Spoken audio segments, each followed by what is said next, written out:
Bonjour à tous, chers élèves de seconde. Nous nous retrouvons aujourd'hui pour la deuxième partie sur 3 de notre chapitre H4 consacré à la Renaissance, à l'humanisme et aux réformes religieuses. Alors, dans la première partie, nous avions vu le mouvement intellectuel qui était l'humanisme, c'est-à-dire qui plaçait l'homme au cœur de la réflexion, suite à la redécouverte de textes anciens, comme par exemple le philosophe Platon. Aujourd'hui, nous allons étudier les bouleversements artistiques que connaît l'Europe à l'époque moderne, au XVe et XVIe siècle. D'abord, première partie, nous allons voir en quoi la Renaissance artistique est-elle un renouveau de l'art ou même des arts. Ce que vous devez savoir, et vous devez vous en douter juste avec ce nom de Renaissance, on renaît. En fait, que se passe-t-il au XVe et XVIe siècle? Les artistes rejettent profondément l'art du Moyen Âge et s'inspirent à nouveau des artistes antiques, c'est-à-dire des artistes grecs et romains. Par conséquent, ce terme de renaissance vient de cela. On renaît de l'Antiquité. Autre petit point intéressant, vous avez déjà dû entendre le terme art gothique.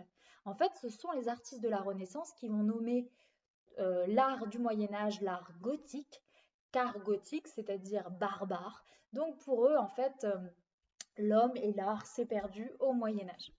En quoi cet art de la Renaissance est-il un renouveau? Eh bien déjà, ce que vous devez avoir en tête, c'est que les artistes de la Renaissance sont pour la plupart, la très grande majorité, aussi des humanistes. Il est donc important pour eux de placer l'homme au centre de leurs œuvres, l'objectif étant de le représenter à la perfection dans toutes ses émotions. Alors ici, vous avez évidemment un tableau que vous connaissez, que vous avez peut-être déjà vu au Louvre à Paris, de l'artiste italien Léonard de Vinci, l'un des plus grands artistes de la Renaissance, qui terminera d'ailleurs sa vie en France. Et donc la Joconde est véritablement le portrait mythique, caractéristique de cette période de la Renaissance. Autre élément important, les artistes de la Renaissance, donc comme nous l'avons dit en introduction, s'inspirent de l'Antiquité gréco-romaine, de l'art de cette Antiquité. En effet, tout d'abord, alors que à l'époque moyenâgeuse, l'art avait pour seul sujet la religion, ici, les artistes de la Renaissance, même s'ils puissent toujours leur inspiration dans la religion, ils demeurent chrétiens, ils n'hésitent pas à s'inspirer de sujets propres à l'Antiquité et plus particulièrement à la mythologie. Ainsi, par exemple, là, je vous ai mis une sculpture que vous pouvez voir si vous allez un jour à Paris, dans le 1er arrondissement, dans le quartier des Halles. C'est ce qu'on appelle la fontaine des Innocents. Et sur cette fontaine réalisée par Jean Goujon, vous aurez plusieurs nymphes que vous avez juste ici. Les nymphes, c'est-à-dire des créatures aquatiques typiques de la mythologie gréco-romaine. Plus est, si vous regardez, vous pouvez voir qu'elles sont représentées en mouvement. Et donc ça également, c'est typique de la Renaissance et d'une nouvelle forme de technique, l'objectif étant de représenter au mieux l'homme avec un grand H. Autre élément qui vous montre que les artistes de la Renaissance s'inspirent de l'Antiquité, on va avoir un retour de la nudité. Chez les personnages, nous allons trouver dans beaucoup de sculptures et autres peintures des personnages complètement nus, ce qui n'était pas du tout le cas au Moyen Âge. Alors ici, pour représenter cela, pour l'illustrer, vous avez le David de Michel-Ange. Michel-Ange, un grand artiste de la Renaissance que vous pouvez aller observer et admirer à Florence. Donc ce David fait plus de 4 mètres de haut, cette sculpture faite dans le marbre blanc. Et on a ici une scène de la Bible, c'est David qui se prépare à son combat face à Goliath, et donc il est complètement nu. Néanmoins, nos artistes de la Renaissance, s'ils s'inspirent de l'Antiquité, ils cherchent également à la dépasser. Et pour cela, ils ne vont pas hésiter à mettre au point de nouvelles techniques. Parmi ces nouvelles techniques mises au point lors de la Renaissance, on a la perspective, c'est-à-dire que l'on comprend enfin comment donner une impression de profondeur aux œuvres d'art. Vous l'avez ici très bien représenté sur ce tableau de Botticelli, où on voit véritablement une perspective. Par ailleurs, la peinture à l'huile est également mise au point. De même, on ne peint plus seulement que sur des murs ou du bois, mais ça va être l'utilisation des toiles, enfin, pour la peinture, De plus, si vous regardez sur ce tableau absolument somptueux en termes de détails, vous avez le voile ici de cette Vierge à l'enfant qui est totalement transparent. Ça, c'est une technique également qui naît véritablement à la Renaissance, cette capacité qu'ont nos artistes à représenter le transparent.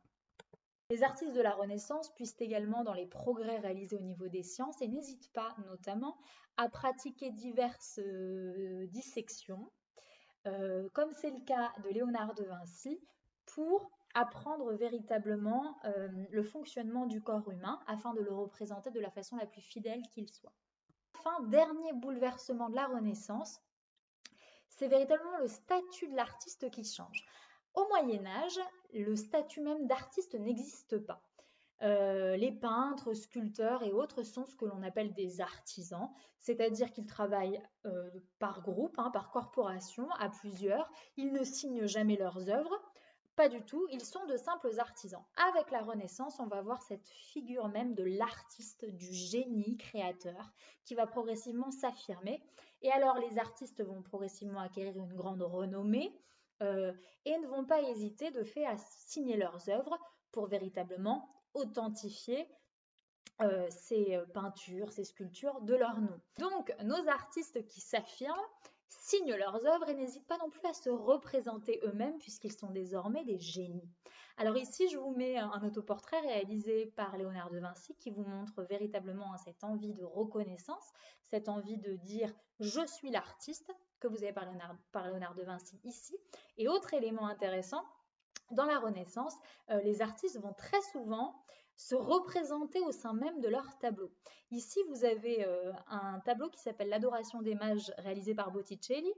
Et alors ici, en fait, on a la présentation de Jésus-Christ, donc c'est une scène de la Bible. Jésus-Christ juste ici, tenu par Marie au roi mage. Et en fait, Botticelli, dans cette scène biblique, va se représenter, et vous l'avez juste ici au premier plan. Notre peintre aurait donc assisté à la scène. Ce renouveau des arts est encouragé et soutenu financièrement par de riches et puissants mécènes. Un mécène, c'est donc quelqu'un qui va payer, qui va protéger un artiste pour obtenir des œuvres en retour. Alors souvent, il y a évidemment un intérêt politique derrière, puisque la renommée de l'artiste, ce qu'il va faire dans votre ville, dans votre château et autres, évidemment reflètera sur vous et vous apportera encore davantage de puissance. Alors, mécène très important à l'époque de la Renaissance, évidemment, il s'agit de la famille des Médicis. Les Médicis, du coup, gouvernent une cité italienne qui n'est autre que Florence et vont faire de la ville de Florence l'une des plus belles villes, artistiquement parlant, au monde, encore aujourd'hui. Si vous allez à Florence, vous serez ébahi par le nombre de musées, par le nombre de sculptures dans les rues, par l'architecture absolument grandiose de cette ville italienne. Et tout cela, on le doit en partie, en très grande partie, à la famille des Médicis qui a voulu faire de sa ville une ville fabuleuse, reflet de leur pouvoir, de leur puissance. Et pour cela, ils se sont appuyés sur des artistes extrêmement brillants de leur époque, et notamment les Médicis. Il s'agira de Michel-Ange qu'ils auront avec eux pour diverses réalisations. Après avoir vu le renouveau de l'art porté par la Renaissance, nous allons voir dans ce B comment la Renaissance artistique s'est-elle diffusée. Elle est donc née tout d'abord en Italie au XVe siècle, puis elle va progressivement se répandre au reste de l'Europe. Donc, Italie, berceau majeur de la Renaissance au XVe siècle, avec de grands artistes, peintres, sculpteurs, architectes, absolument tout. Au XVe siècle, la cité qui domine véritablement la Renaissance n'est autre que Florence, portée donc par notre famille des Médicis, et qui va employer les plus grands artistes de son temps, à l'image de Michel-Ange. Mais au XVIe siècle, Florence, à cause de diverses guerres, va progressivement perdre de son influence et on va avoir un nouveau berceau artistique qui est Rome, la cité des papes, puisque les papes veulent faire de leur ville une ville rayonnante afin de montrer leur pouvoir. Et on va avoir par exemple un pape qui n'est autre que Jules II, qui va commander la basilique Saint-Pierre de Rome, que vous devez connaître, là vous avez l'extérieur et l'intérieur, pour faire rayonner cette ville. L'Italie attire donc énormément d'artistes européens qui viennent pour quelques semaines, quelques mois, afin d'apprendre encore et toujours de nouvelles techniques. Et puis, cet art italien, initialement, va progressivement se diffuser à l'Europe. Ainsi, par exemple, en France, les rois de France sont passionnés et fascinés par l'art italien et ce luxe de la Renaissance. Parmi les grands mécènes français, c'est-à-dire ceux qui vont faire venir des artistes et les faire travailler, des artistes italiens de renom, on va avoir le roi de France, que vous avez juste ici, qui n'est autre que François Ier. François Ier, un amoureux des arts, et qui va par exemple réaliser, commander de grands châteaux qui ne sont autres que les châteaux de la Loire. J'espère qu'ils vous disent quelque chose. C'est les châteaux de Blois, d'Amboise, etc. Donc ces châteaux ont véritablement une architecture typique de la Renaissance qui vous montre bel et bien que l'art italien s'est répandu à travers l'Europe. D'ailleurs, François Ier va faire travailler Léonard de Vinci sur nos châteaux de la Loire, et Léonard de Vinci mourra d'ailleurs en France sur ce projet. Néanmoins, il serait particulièrement réducteur de croire que les artistes français, allemands, flamands ou autres ne font que recopier le style italien. En réalité, ils s'en inspirent, mais ils créent également des choses. Par exemple, la peinture à huile n'a pas été inventée en Italie, et pourtant elle est extrêmement utilisée pendant la Renaissance. Elle a été inventée aux Pays-Bas.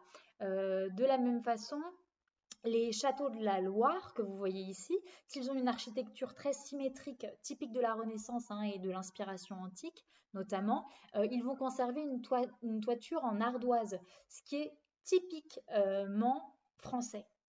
Voilà.